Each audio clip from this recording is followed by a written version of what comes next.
ये जीएसटी क्या है? 1 जुलाई से भारत वस्तु और सेवा कर की शुरुआत करेगा।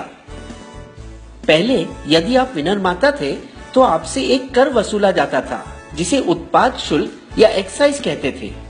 वस्तुओं को मुंबई जैसे बड़े शहरों में बेचना है, प्रवेश कर ऑक्ट्रॉय चुकाइए।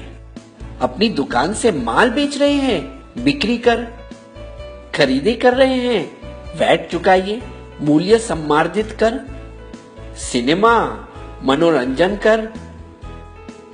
आप पेशेवर फोटोग्राफर है, सेवा कर। अपना मकान किराए पर उठा रहे हैं, फिर से सेवा कर। किसी चीज का आयात कर रहे हैं, सीमा शुल्क। विदेशी गाड़ी खरीद रहे हैं, विलासिता कर। कर कर कर।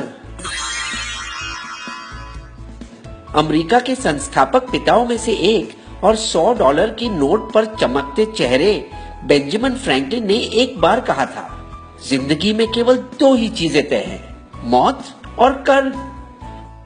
हर एक सरकार अपने खजाने को भरने के लिए नए कर की इजाद करती है। अब भला और कौन सा कर मैं लाऊं? राजनीतिक विपक्ष पहले से ही बहुत देरी करवा चुका है। 160 देशों में भारत से पहले ही जीएसटी है। कुछ देशों में तो यह 1950 के दशक में ही आ चुका था।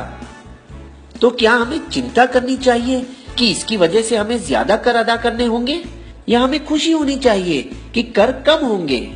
आइए देखें कि जीएसटी आपको और मुझे किस तरह प्रभावित करेगा। एक उदाहरण ले, मारुति स्विफ्ट पेट्रोल गाड़ी की मुंबई शहर में जीएसटी के पहले और जीएसटी के बाद।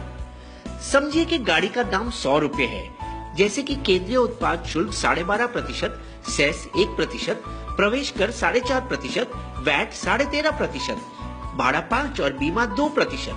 कुल मिलाकर दाम बनता है 143।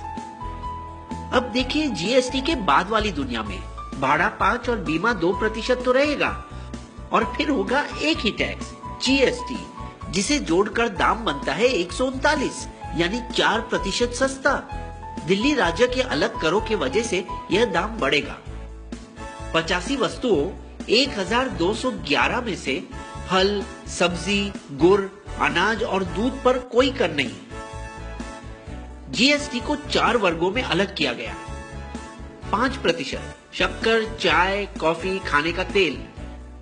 12% मक्खन, मोबाइल फोन, प्रेशर कुकर। 18% बालों का तेल, साबुन, दंत मंजन, भारी तंत्र और कारखानों की कुछ वस्तुओं। 28% गाड़ी, फ्रिज, टीवी और ऐसी चीजों। इसके अलावा 28% वर्ग में सेस भी 1 से 3% होगा। हम भारत में यूरोप संघ की तरह एक साझा बाजार बना रहे हैं, जहां वस्तुओं को एक से दूसरे राज्य में भेजना आसान हो जाएगा। कुछ जीत और कुछ हार मिलाकर बस वही खर्च होगा जो अब होता है, लेकिन ये सब वस्तु सस्ती पड़ेगी। दंत मंजन, बालों का तेल और शैम्पू, गाड़ियां, बैटरी, फिल्मों और हवाई जहाजों के टिकटें, और कुछ जो महंगी होगी, टीवी, फ्रिज, एसी, लैपटॉप, आयुर्वेदिक औषधों, पेंट्स और आपका मोबाइल बिल। लेकिन सरकार को कुछ मुश्किल बातों का सामना करना पड़ा। पैराशूट बालों में लगाने का तेल है या खाना पकाने का? यदि ये खाना पकाने का तेल है तो इसे अनिवार्य वस्तु माना जाएगा और इस पर कम कर होगा 5%। विक्स की गोली दवाई है या मिठाई? किटकैट बिस्किट है या चॉकलेट? दवाई और बिस्किट पर कम कर लगेगा। तो आप पूछना चाहेंगे कि सरकार इतनी भली कब से हो गई जो कर घटा रही है? लेकिन वास्तव में सरकार और ज्यादा मालामाल होगी। जीएसटी के लागू होने के बाद भारत की अर्थव्यवस्था को 4.2% का फायदा होगा। जीएसटी से राज्यों के बीच अंदरूनी व्यापार बढ़ जाएगा। इसे कहते हैं जीत जीत वाली बात। कर भी कम और सरकार भी अमीर। क्या आपको हमारी कहानी पसंद आई? तो आइए बन जाइए बिस्बो के दोस्त और सब्सक्राइब करके हमारे फ्री मेंबर